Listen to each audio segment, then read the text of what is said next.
All praises to the Most High Yahweh, by Hashem, Yahushai. Double honors to the elders and apostles of James who rule well. Shalom to the hopeful elect. Now, I've seen this, and it's come out today. It come out.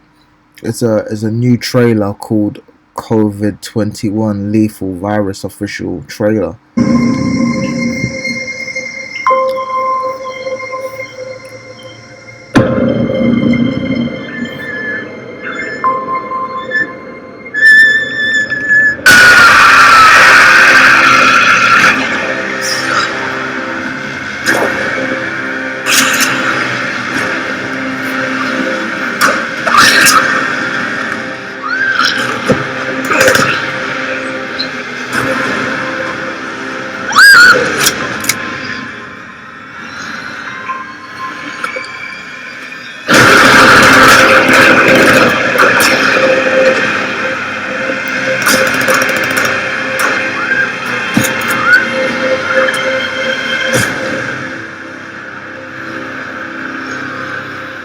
The same symbols as the Resident Evil Umbrella Corp logo.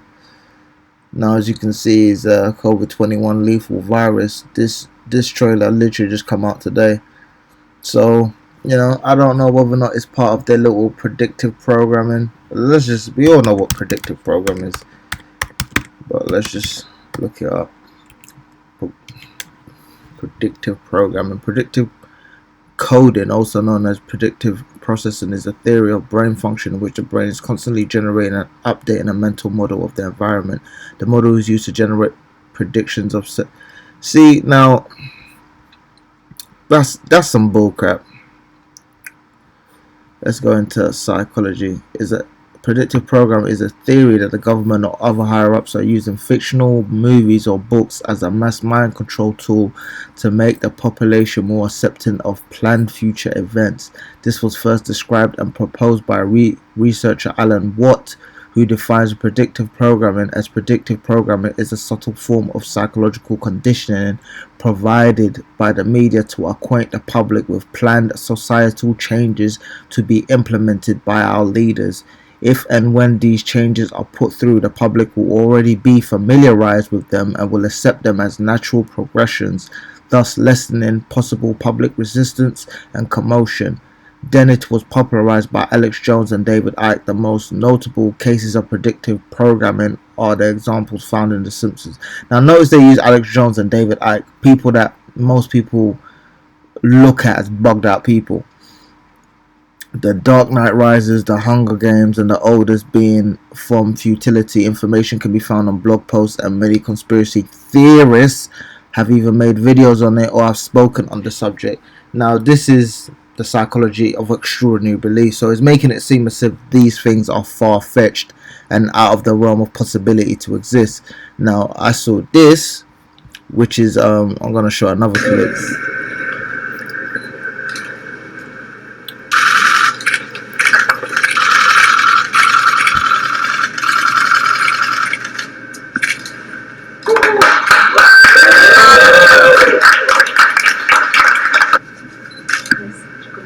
Good morning. How are you feeling today? I am feeling great.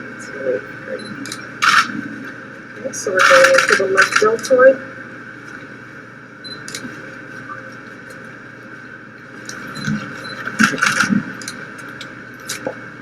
See, that's the BioNTech vaccine, not the Pfizer one.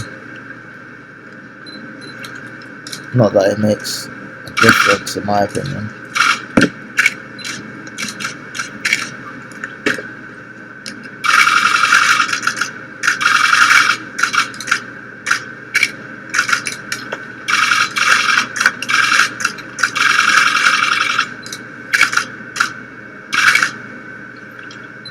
See, and I've read through the comments, people are pretty much talking on what's going on. They got two sisters, to make you, to basically acclimatize your mind to the fact that your own people are doing it, so it's perfectly safe for you. Why do they seem to be doing the most to convince so-called black people? They try to ban, Chinese and Asians. It's primarily Negroes. that they're doing these programming on.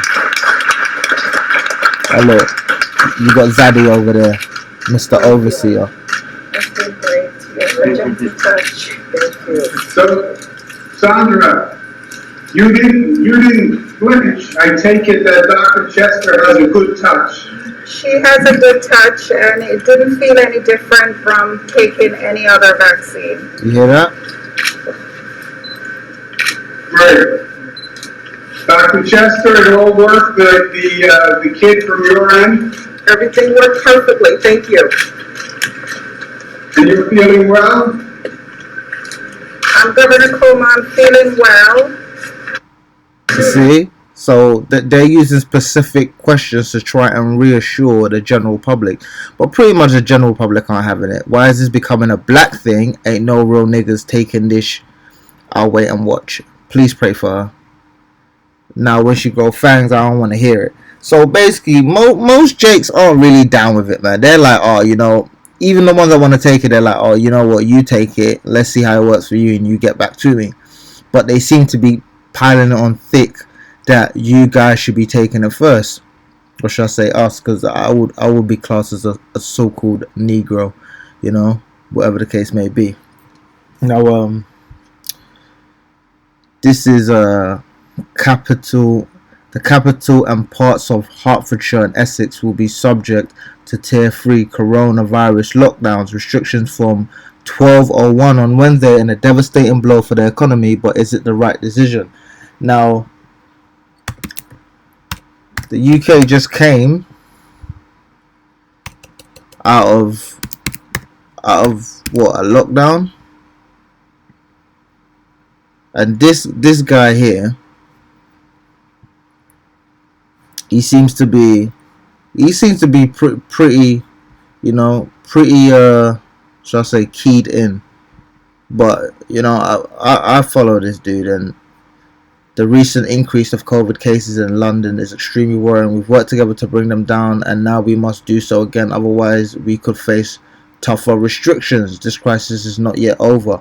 And this is before he's turned around and said this. Breaking: London will move into Tier 3 from 12 midnight on Wednesday.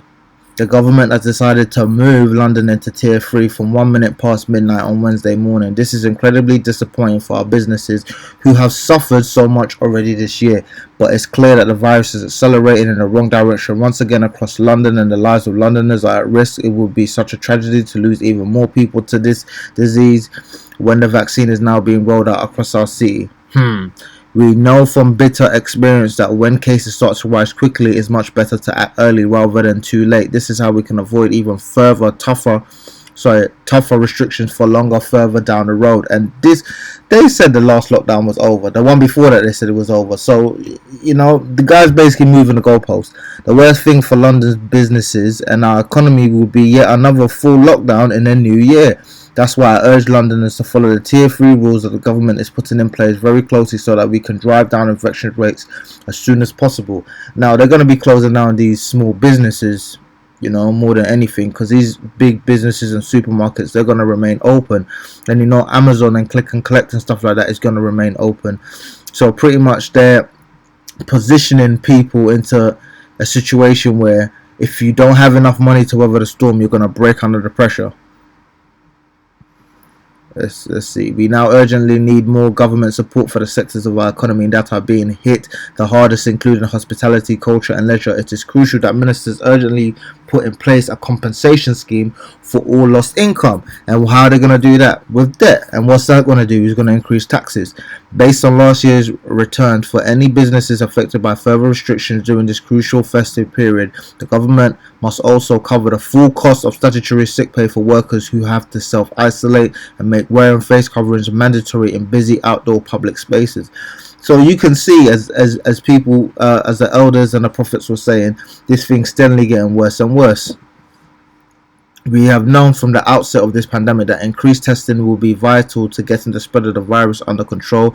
That is why I've called on the government to extend regular asymptomatic testing to all those unable to work from home, and to London's students and staff at secondary schools, sixth form colleges and FE colleges.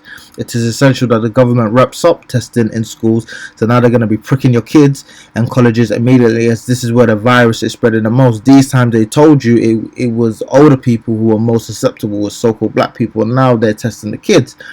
Okay, this does not happen. Tier 3 will only cause a huge damage to hospitality and cultural industries, but the virus will just continue to spread over Christmas at a time when families may be meeting up and our NHS is under pressure. Given the significant increase in the infections among 10 to 19-year-olds, government should consider asking secondary schools and colleges which don't yet have testing facilities to close early and to reopen a bit later in January to allow time for weekly testing to be put in place. So that basically, like, they're gonna be setting up testing and vaccinating your kids. Do you see what I mean? The vaccine provides some light at the end of the tunnel, so let's not fall at what could be the last hurdle. So now they're basically putting you into a situation where you're gonna be screaming for it, like, oh yeah, let's take the vaccine, because no one's really convinced. So they're really just trying to use attrition, just trying to wear you down slowly, so that you can say, you know what, F it, let's bring on the vaccine. The vaccine provides some light at the end of the tunnel, so let's not fall at what could be the last hurdle. So I'd encourage all Londoners to adhere to the new government rules so that we can save as many lives as possible, support our NHS and protect our economy. Now, I was talking to a medical student and I asked him what he did, and he said it. I can't remember the specific name of the subject he was studying, but when I asked him to explain what it was, he said, I wouldn't be able to explain it. And I said, basically, are you studying the biochemical processes of the human body? And he was like, yeah. And I said, so what, you want to become a medical doctor? And he said, yeah. And then when we started talking about the vaccine, me and him pretty much did the same thing, and he's aware as a medical student it takes 10 to 15 years to trial a vaccine, and he said, I believe it works, but they need to do more testing on it. So it just shows you that most of the people in the world, they believe in the system, even if they don't necessarily believe in this specific vaccine. They believe that he is taking the correct course. He's just being a bit hasty with it. So they have a mind that's willing to work with Esau, basically. This is 2nd Maccabees 15:21. Maccabees, seeing the coming of the multitude and the diverse preparations of armor and the fierceness of the beast, stretched out his hand toward heaven and called upon the Lord that worketh wonders, knowing that victory cometh not by arms, but even as it seemeth good to him, he giveth to such as are worthy. So basically, the only thing you can really do is pray and fast to Yahweh Ba'ashem Yahweh Shai. None of these carnal measures that you're gonna take is really gonna save you from this devil, and he's pretty much coming down with wrath. You're not gonna be able to shoot your way out of it, fight your way out of it, or legal your way out of it. And come on, man. People don't realize they don't have any choice out here. You know what I mean? They think they're gonna get carnal, it's gonna work. It's not gonna work. Ecclesiastes 9:17, the words of wise men are heard in quiet more than the cry of him that ruleth among fools. Now I'm just going to give a little backstory in this. There was a little city and few men within it, and there came a great king against it and besieged it and built great bulwarks against it. Now there was found in it a poor wise man, and he by his wisdom delivered the city, yet no man remembered that same poor man. Then said I, wisdom is better than strength. Nevertheless, the poor man's wisdom is despised, and his words are not heard. The words of wise men are heard in quiet more than the cry of him that ruleth among fools. Wisdom is better than weapons of war, but one sinner destroyeth much good. So, the elders, the apostle, all these so-called conspiracy theories were telling you this was going to happen, and no one was listening. And it's funny now, more mainstream people are beginning to take the view that this might not necessarily be the correct way, and people are more susceptible to listening to people who are quote unquote popular. So wisdom is despised in this society, and people pretty much hate the people that was telling them that this is going to happen. And I'll just get into tier 3. Tier 3 is basically very high alert. You can't mix with people of different households. There's not really much of a difference between tier 1 and tier 2, apart from closing at 10 and 11 and stuff like that. But, this is pretty much a way to break mom and pop businesses. you know. And it's pretty obvious where this guy's doing, but again, you know, only you're preaching to the choir. Only the elect are going to be susceptible to hearing the word. Everybody else is pretty much going to go along with it, even though they're going to pretend that they're adverse to it. All praise to the Most High, Yahweh Hashem Yahweh Shai. Double honors to the elders and apostles of GMS. Shalom to the hopeful elect.